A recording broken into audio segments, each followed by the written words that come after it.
Masih bersama saya Budiman Tanurjo di Satu Meja The Forum. Niki Fahrizal.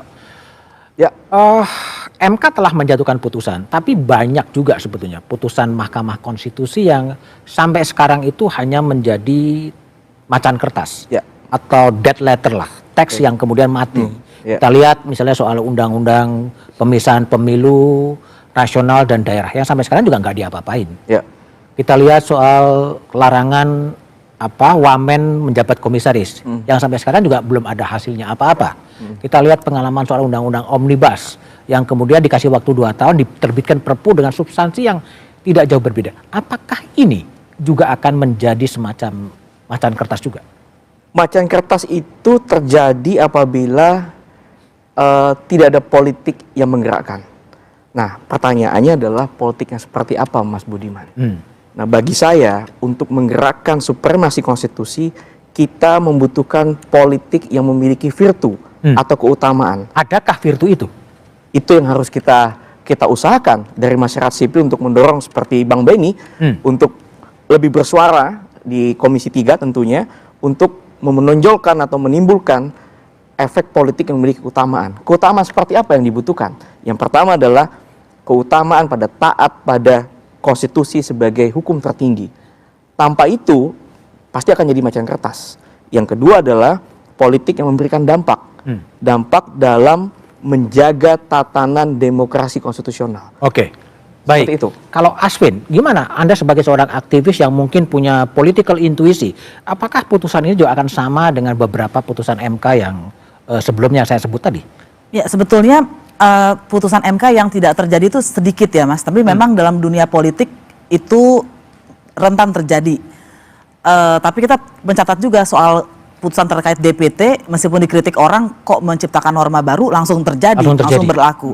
Nah, dan menurut saya begini, pada akhirnya kan masyarakatnya akan melihat apakah Pak Prabowo dan jajarannya itu mau meniru Pak Jokowi sebagai presiden yang tercatat nggak peduli sama putusan MK. Tadi yang Mas Budiman ceritakan soal Omnibus Law Cipta Kerja, begitu ya. Dan menurut saya seharusnya tidak demikian ya, karena ini juga akan menjadi catatan penting apakah demokrasi kita akan terus mundur. Dan jangan lupa kemunduran demokrasi di negara-negara lain itu akan terkait, dan kebebasan itu terkait dengan kemajuan ekonomi, kemajuan pendidikan, dan Indonesia itu sudah dalam ambang-ambang mengkhawatirkan kan soal pembangunan dan ekonomi. Oke, baik. Pak Benny, saya ingin coba lihat ya dinamika respon teman-teman Anda di DPR ya ketika ada putusan pemisahan pilkada dan pemilu. Langsung ada anggota DPR mengatakan putusan itu inkonstitusional. Putusan MK yang tidak konstitusional, bahkan tidak final dan tidak mengikat. Sehingga di DPR-nya ada seakan-akan supremasi politik yang lebih kuat daripada supremasi konstitusi. Betul nggak sih kesan saya? Ya, pandangan politik itu kan bisa macam-macam lah. Bisa memberi kesan seolah-olah politik itu menjadi panglima. Tapi apapun pandangan-pandangan yang disampaikan itu, hemat saya kita ingin menjadi negara yang ingin menjadi negara artinya belum ya patuh pada hukum. Artinya belum. Dan Presiden Prabowo saya yakin sekali menjadi presiden yang patuh pada hukum.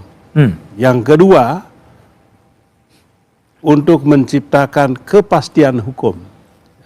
Untuk menciptakan kepastian hukum yang sangat dibutuhkan. Demokrasi nggak jalan tanpa ada kepastian hukum.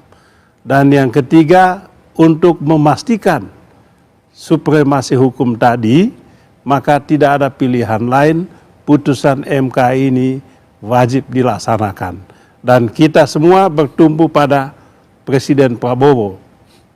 Dan dia saya yakin mau menjadi presiden yang patuh pada konstitusi dengan melaksanakan putusan MK ini secepat-cepatnya. Tidak perlu menunggu revisi undang-undang kepolisian. Tidak perlu lagi menunggu alasan-alasan yang lain, menunggu undang-undang polisi lah, apalagi lah yang lain. Tidak ada lagi alasan-alasan yang dibikin-bikin.